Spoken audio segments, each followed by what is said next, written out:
حسين أحمد المدني تغمده الله بواسع رباني جبراني البررة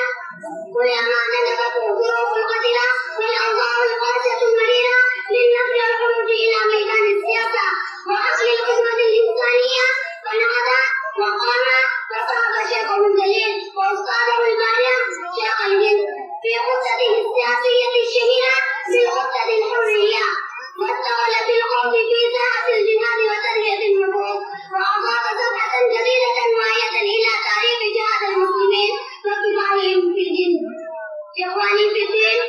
هؤلاء الرجال ضحوا نفسهم وأموالهم وممتلكاتهم في سبيل الدين والوطن. إن الذنوب الآن تبعد عن مثل هؤلاء الرجال الذين يأخذون بصفاتهم الصافة الذين قال عنهم القرآن والذين معهم أشداء على الكفار رحماء بينهم